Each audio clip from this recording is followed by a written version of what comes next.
On the cold planet of Kareth 7, winters were never easy. But this one was different. The wind screamed across the plains like angry ghosts, and the sky had turned a strange, burning white. The snow never stopped falling. It buried homes. It swallowed signals. It silenced voices. Sarah, a young mother of the Elenari race, wrapped her arms tightly around her small daughter Lyra. They were alone inside a shaking shelter made of thin metal and ice bricks. The heating system had failed 2 days ago. The solar panels were frozen solid, and Lyra was burning with a dangerous fever. Sarah held her closer. The child's skin was too warm, her breathing fast and weak. The Elenari were a graceful people with delicate skin and long silver-blue hair. They were not made for deep cold. Their planet had once been full of light forests and glowing lakes. But something had changed in the planet's orbit over the years, and now the winters came harder, longer, deeper. The cities had long since moved underground. Only outposts and old families remained on the surface. Sarah was one of them. She had stayed to take care of her sick parents and raise Lyra in their ancestral home. Now, with her family gone and Lyra sick, she wondered if she had made the wrong choice. She looked out through a crack in the shelter wall. White. Just white. Snow and wind and more snow. No sound except the wind howling like a beast. The nearest settlement was 30 kilometers away. She couldn't carry Lyra that far. Not through this. She had already tried the emergency comm. Nothing but static. But then, she remembered the old beacon. Long ago, during the time of the Alliance War, humans had come to Kareth 7. They had built machines, fought battles, and then left. One of them had gifted Sarah's father a human emergency beacon. For the worst of days, the human had said with a smile. Today was that day. Sarah crawled to the back of the shelter, pulling away a piece of cloth that covered an old storage box. Her fingers were stiff from cold, but she managed to open the box. Inside, wrapped in dry cloth, was the small black and red beacon. A button. One single button. She pressed it. It made a quiet sound, then a red light blinked once. Twice. Then, steady, she didn't know if it still worked. She didn't know if anyone was even listening to old human frequencies. Maybe no one was out there. Maybe it was just too late. But she had to try. She went back to Lyra, who was now mumbling softly in her sleep. "Hold on," Sarah whispered, brushing snow from her daughter's soft hair. "Just a little longer, my star." Time passed slowly. The wind grew louder. The walls of the shelter groaned as if the storm wanted in. The small heat crystal Sarah had left flickering finally dimmed to black. Darkness settled in. Cold followed close behind. Sarah wrapped herself around Lyra, using her body as a shield. Her thoughts became slow, heavy. Memories of better days floated in her mind. Lyra chasing light birds under a blue sky. Her father laughing while telling old stories. Her mother singing. She wanted to sleep. Just a little. But then, something changed. A sound.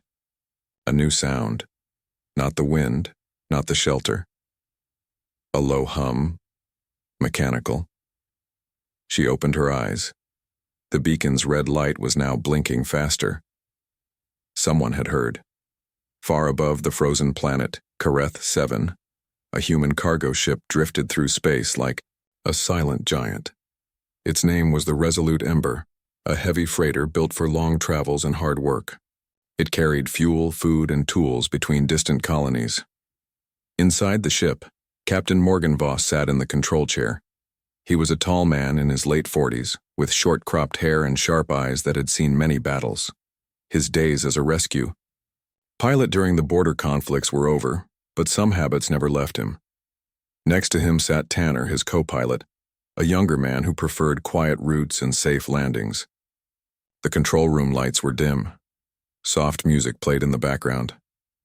Suddenly, the alert screen beeped. Tanner leaned forward and frowned. "Strange signal," he said. "Old frequency.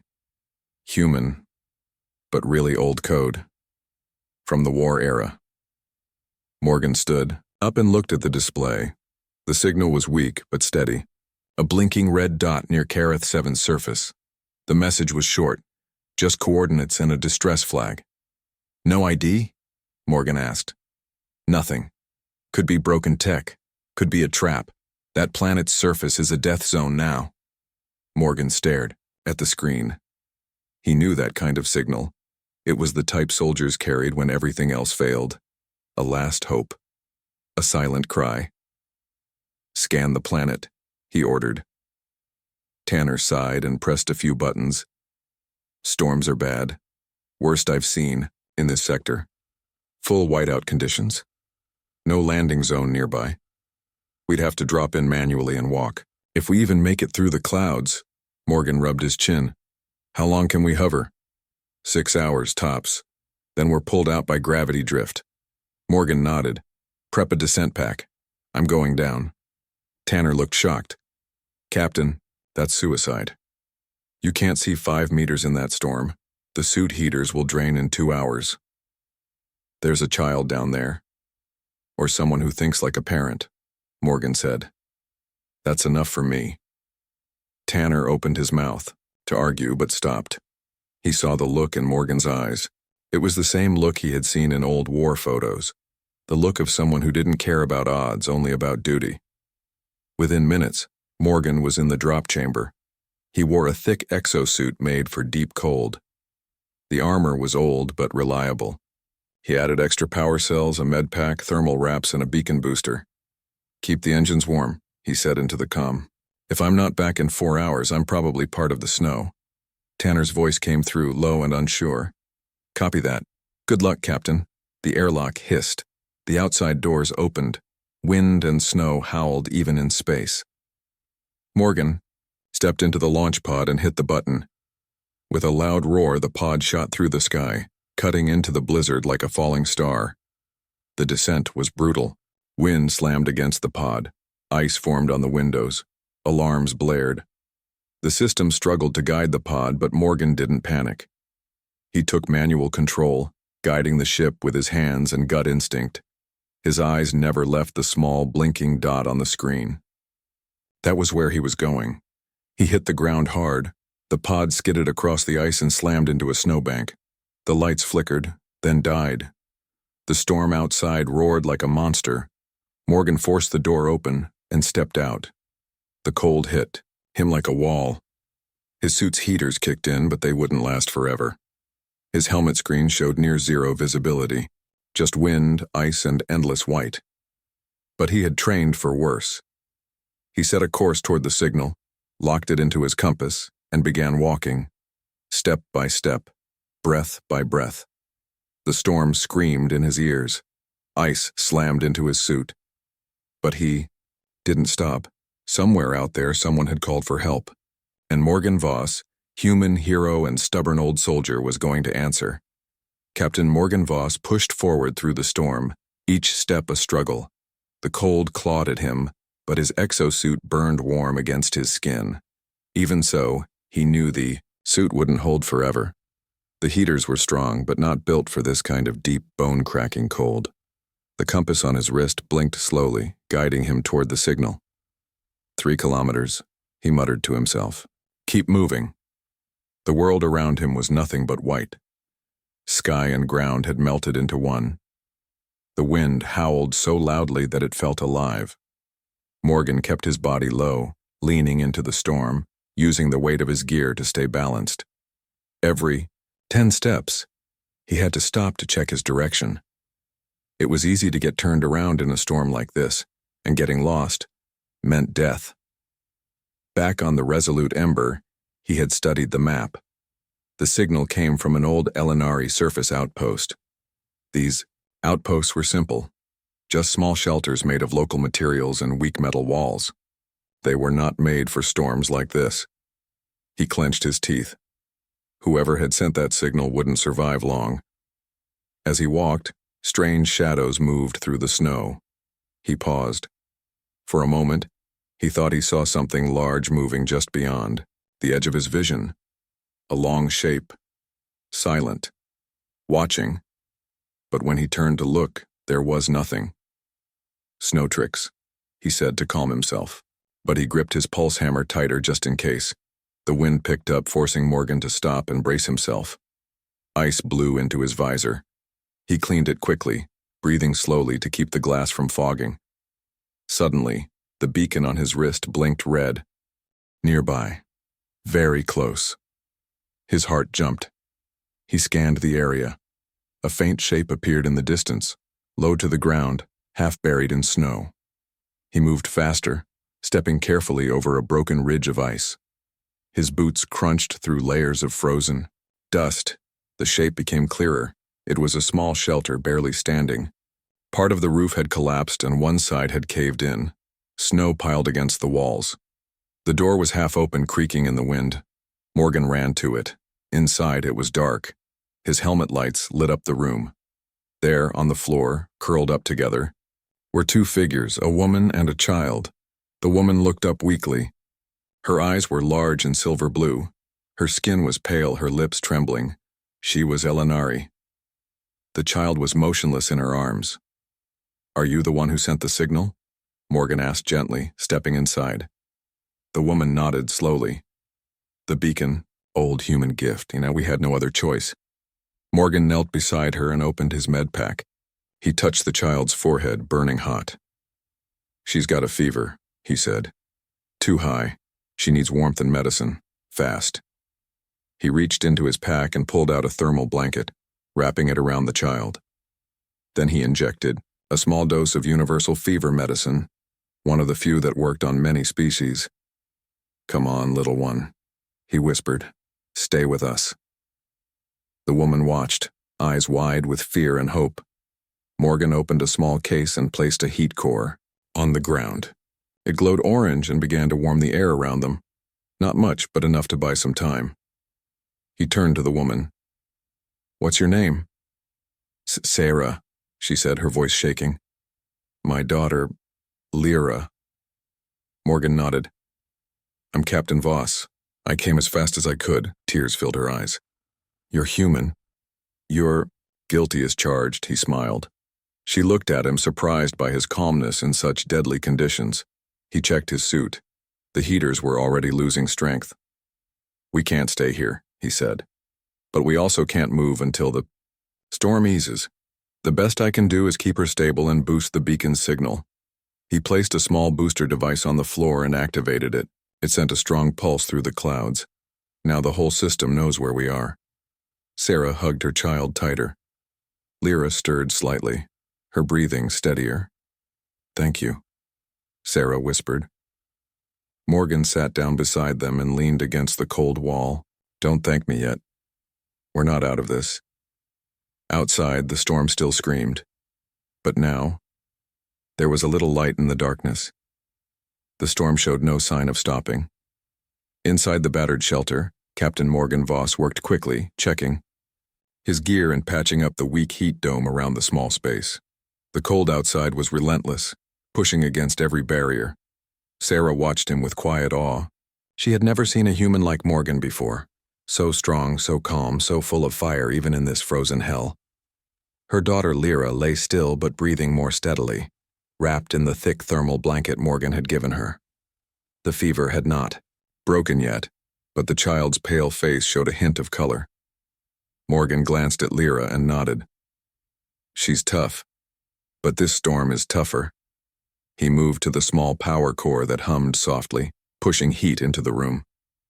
The walls, thin and cracked, had already started to frost over again. "We don't have much time," Morgan said. "The suit heaters won't last long. The battery pack on my back is draining fast." Sarah nodded, shivering slightly. "What can we do?" Morgan looked around and found some scraps of the old shelter's insulation. "We'll need to build a better heat barrier. It won't be perfect, but it might hold long enough." Together they worked side by side. Sarah handed Morgan pieces of torn insulation, while he used the tools from his pack to fasten them. The heat core glowed brighter as Morgan adjusted its settings. The air began to feel warmer. As they worked, Sarah asked, "How did you find us?" "No one else came. No ships answered." Morgan smiled a little. I picked up your beacon signal. It was old tech, but it worked. That's why I had to come. When someone calls for help, you don't ignore it. Sarah looked at him closely. You are different from others. Humans don't usually risk their lives for strangers. Morgan's eyes softened. Maybe not all, but some of us do. The shelter creaked under the weight of the ice and snow outside. Suddenly, a deep rumble shook the ground. They both froze. "What was that?" Sarah whispered. Morgan got up slowly and walked to the small window. Outside, through the thick frost, he saw a dark shape moving beneath the snow. It was huge, a shadow that slid beneath the ice, leaving deep cracks behind. "It's a glacier worm," Morgan said quietly. Sarah's eyes widened. "The legends? No one thought they still lived." "They do," Morgan said. "And they don't like warm things." The glacier worm was a massive creature, part ice, part beast. It lived beneath the frozen plains, breaking through the ice to hunt. It sensed heat, and this shelter, glowing with life, had drawn its attention. Morgan returned to the shelter's center. "We have to prepare. If that thing finds us, it could crush this place in seconds." Sarah hugged Lyra tightly. "Can we fight it?" Morgan nodded. "I have weapons, but fighting in the storm won't be easy. We'll have to use the shelter and the heat to our advantage." He opened his pack and took out a compact pulse hammer and a small energy blade. "If it comes inside, I'll make sure it doesn't leave." Sarah watched Morgan prepare quietly, feeling a strange sense of hope. This human was more than just a rescuer. He was a protector. Hours passed. The storm continued its wild dance, but inside the shelter, a fragile warmth grew. Lyra's breathing slowed and her eyes fluttered open. Sarah smiled through tears. "She's waking." Morgan gave a small thumbs up. "Good. We're not done yet, but it's a start."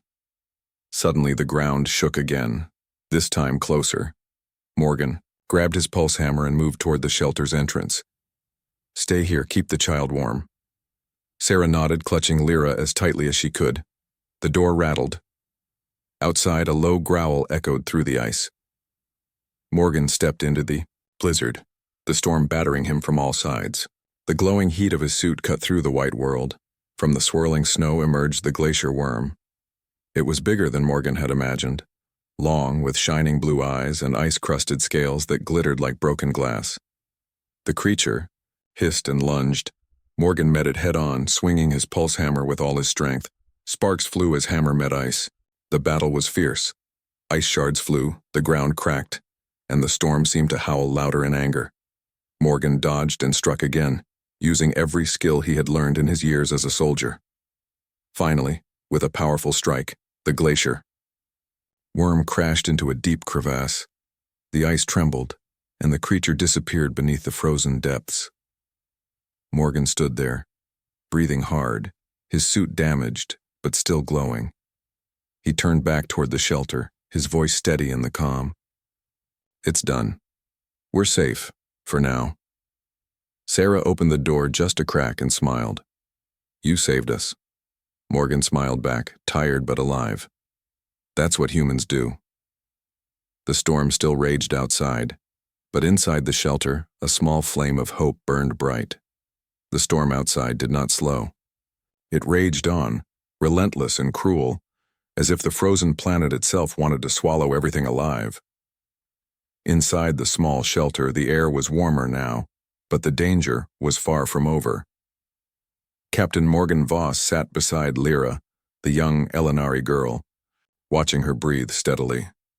The fever was down but not gone. Sarah, her mother, held her hand tightly, her eyes full of worry and hope. Morgan reached into his pack and pulled out a small container of nutrient paste and water. "Eat this," he said softly, handing some to Sarah first. She hesitated but took it. Then she fed a little to Lyra, who stirred at the taste and swallowed weakly. Morgan smiled gently. "It's not much, but it will help." Sarah looked at him with deep gratitude. "You've given us life." Morgan shook his head. "You gave me purpose. When someone is in trouble, you don't walk away. They sat quietly for a moment, listening to the wind batter the shelter walls. The storm was a constant reminder that they were trapped. "Do you think the rescue ship will come?" Sarah asked, her voice trembling. Morgan checked the beacon booster. The signal was strong, but the storm was thick. "They'll try, but it might take hours or days." Sarah's eyes filled with tears. "Days? Can we survive that long?" Morgan nodded firmly. "We have to, and we will." The night stretched on. The storm's roar became a steady drum, matching the slow beating of Lyra's heart. Morgan shared stories with Sarah, tales from Earth, where winters were cold, but people survived by sticking together. He spoke of warmth found not just in fire, but in friendship and courage. Sarah listened, the stories weaving comfort around her like a blanket. Outside, strange noises echoed through the white haze. Shifts in the ice, distant cracking, and once, a low growl that made them all hold their breath. Morgan stayed alert, his hand never far from his pulse hammer. His suit's power was running low. Every minute mattered. At one point, Lyra's breathing grew shallow again. Morgan acted fast, adjusting the heat core and giving her a mild medicine to fight the fever. Sarah watched in awe. "You're a healer, as well as a fighter." Morgan shrugged. "I've learned a few things." As the hours passed, a fragile bond grew between them. Sarah, once wary of this strange human, saw something she had never expected: hope. Morgan looked outside through the frost-covered window. The storm had not broken, but it seemed to weaken just a little. He spoke softly. "Tomorrow we'll need to move. This shelter won't last forever." Sarah nodded, her grip tightening on Lyra. "I trust you." Morgan smiled, feeling a warmth, deeper than his suit's heaters. Suddenly the comm crackled. "Tanner," Morgan said quickly. "You still there?" The voice on the other end was faint, but real. "We're tracking the signal," Tanner said. "Storm's worse than expected. We'll keep trying." Morgan's heart lifted.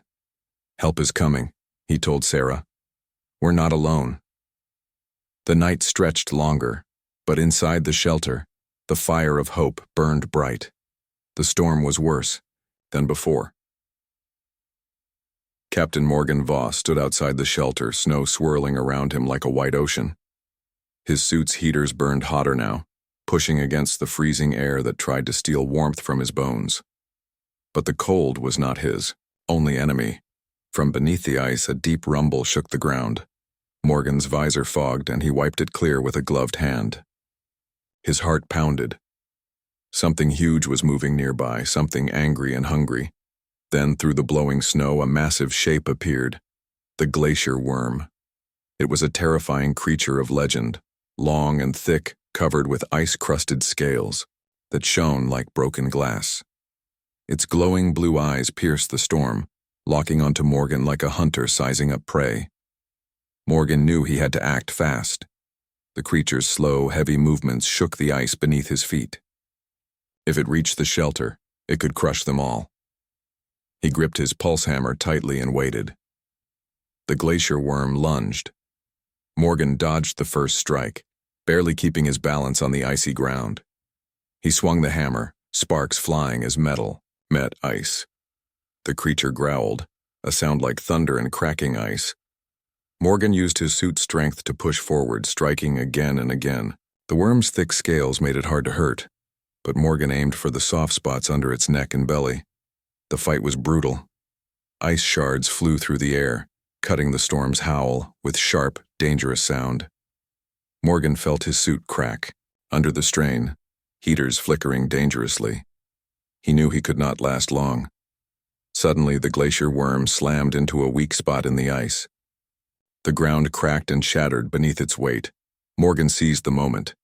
He jumped back just as the ice broke, swallowing the creature in a freezing crevasse. The storm seemed to roar in anger, but the worst was over. Morgan panted heavily, the cold biting into his skin despite the suit's heat. He checked his armor. It was battered and cracked, but still holding. He turned back toward the shelter, voice steady in his calm. "It's done. The creature is down." Inside, Sarah and Lyra waited anxiously. When Morgan returned, Sarah rushed to him, eyes shining with relief. "You saved us," she said softly. Morgan shook his head. "We saved each other." Lyra, now awake and calmer, reached out a small hand. Morgan smiled and took it gently. But there was no time to rest. Morgan checked the remaining power on his suit and the heat core. Both were low. "We need to move," he said. "This shelter won't survive another storm or another visit from the worm." Sarah nodded, gathering Lyra in her arms. "Where will we go?" Morgan looked outside, toward the distant lights flickering faintly through the snow. "BK. Rescue ship is on its way. We'll reach the landing zone before it arrives." Together they prepared to leave. Morgan packed his damaged gear, careful not to drop anything. Sarah wrapped Lyra in the warmest blankets. With Morgan leading, they stepped out into the still raging storm. The cold bit deep, but Morgan's suit kept him steady. They moved carefully across the ice, following the beacon signal Morgan had boosted earlier. The wind pushed against them, but Morgan's determination was stronger. After what felt like hours, they reached a small clearing where the snow had stopped falling so hard. Morgan activated his suit's emergency beacon, sending a bright pulse into the sky. In the distance, a small ship cut through the clouds, the rescue shuttle. Relief flooded them all. Morgan smiled tiredly. "Help is here." Sarah held Lyra close, tears in her eyes. Together they waited for dawn on the frozen world. The first light of dawn was pale and weak, barely breaking through the thick clouds still lingering over Kareth 7. But to Sarah, Lyra, and Captain Morgan Voss, it was the most beautiful light they had seen in days. The small rescue shuttle hovered above the clearing, its engines humming steadily. Inside, medical teams prepared to receive the sick child and her mother. The danger was not fully gone, but hope had returned. Morgan stood outside the shuttle, watching the Elinari mother and child carefully lifted into the warm cabin. Lyra's small eyes opened, curiosity and relief shining through the lingering weakness. Sarah smiled, grateful beyond words. The cold wind still swept over the frozen plains, but the storm was finally breaking. Morgan turned to look at the endless ice stretching beyond the landing zone. The planet was harsh and unforgiving, but today it felt a little softer, a little less deadly. A soft voice came through his comm. It was Tanner, his co-pilot on the Resolute Ember. "Captain," Tanner said, "you did good. The Alliance Command heard your report. They want to know more about the Elinari and your rescue." Morgan smiled. "Tell them it was just a human, doing what humans do, helping when it matters most." As the shuttle lifted, Morgan took a deep breath of the cold, fresh air. He thought of the stories he would tell, stories of an icy world, a brave mother, and a little girl who survived against all odds. But mostly, he thought about the warmth he found here, in the heart of strangers, in the fire of hope, and in the strength that comes when someone refuses to give up. Sarah approached him one last time before the shuttle rose. "Thank you," she said simply. "You saved my daughter. You saved us all." Morgan looked into her eyes and nodded. "We are stronger together." As the shuttle disappeared into the sky, the first rays of sunlight lit the ice in sparkling colors. The storm was over, and somewhere deep in the galaxy, a human's fire still burned bright.